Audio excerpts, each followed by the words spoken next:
for all you gamers out there, you know that E3 is usually filled with culturally significant moments. Usually they're memes or cringy stuff. Need for Speed, Payback. He is the producer of the game. Thank you, Nick, for having me. Hey man, thanks Jesse. Obviously we're really excited to... This year's culturally significant moment came when progressive game developers tried to ruin an indie game developer's life. During Microsoft's press conference, they showed a trailer for The Last Night, and it immediately caught many gamers' attention just because of its awesome visuals and music. I mean, you can just take a look for yourself and see how great it looks.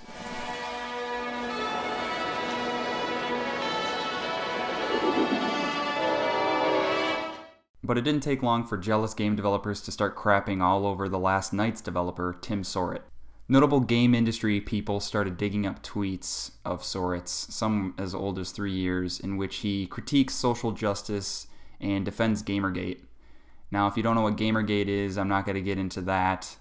It's a controversial subject, but suffice it to say, people aren't happy that Soret decided to attack feminism and other socially progressive ideas.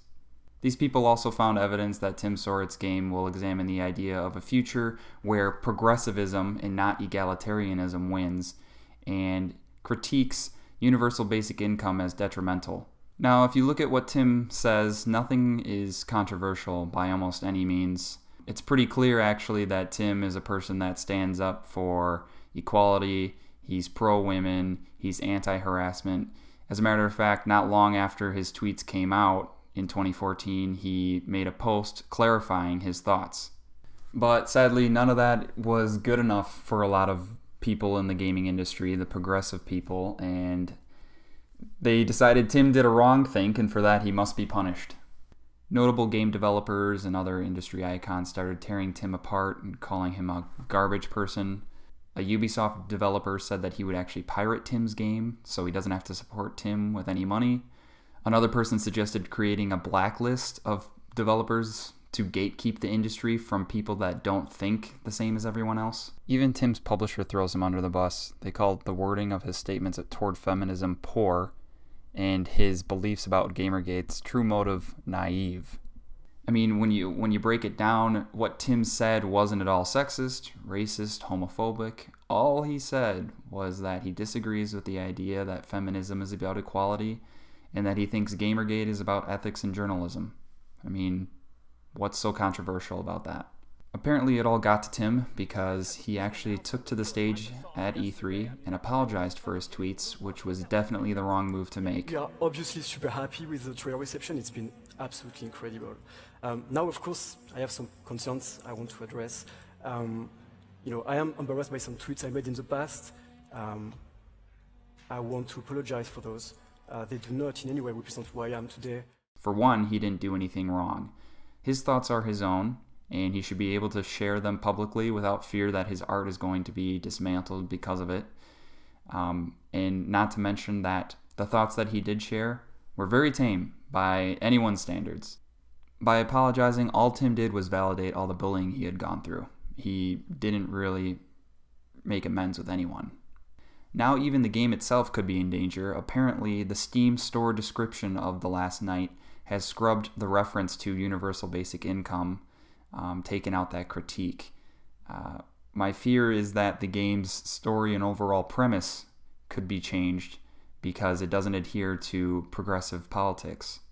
When you think about it, it's pretty ridiculous that the game industry as a whole has become so self-destructive that anyone that doesn't adhere to the groupthink of everyone else deserves to have their art destroyed and their reputation destroyed.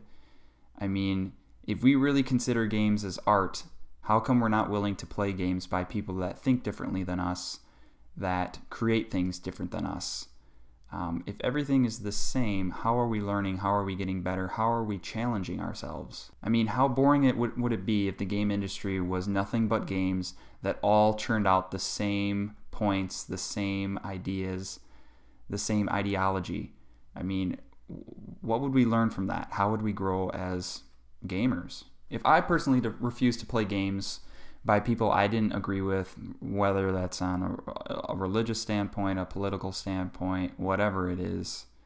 I would miss out on a lot of art that challenge my thoughts and my worldviews and make me really consider where I stand and why I stand there. I mean, how can you claim to adhere to any thought or any policy or any principle if you've never been challenged in it? This whole drama only makes me think that all these developers that attacked Tim are nothing but jealous that his game got as much attention as it did. It makes me think that they're afraid of people seeing another side, afraid of people critiquing some more progressive policies. And I think they want to stop that before it gets anywhere. As a creator myself, I'm kind of worried because, say I write a book or make a video and people decide that they don't like what I tweeted 3 years ago about this, that, or the other and just drag me through the mud because of it. Even if by anyone else's relative standards, it's a tame viewpoint to have. I mean, I could be setting myself up for failure, but I think it's better that I stay true to myself. This video is probably damning enough as it is already. So to summarize, I think it's wrong that people are attacking a developer for having different views than them. And I thought it was wrong that Tim felt the need to apologize to these people because he didn't do anything wrong. And as far as his game goes, I'm excited to see what the final product looks like. I plan on buying it myself and playing through it. And I hope you guys will choose to support art that can be different and views that can be different too. Thanks everyone for watching. If you liked what I had to say, you can leave a comment or a rating below. You can subscribe and follow me on Twitter. I love talking to you guys, so engage with me there. And until next time, take care, and I'll talk to you soon.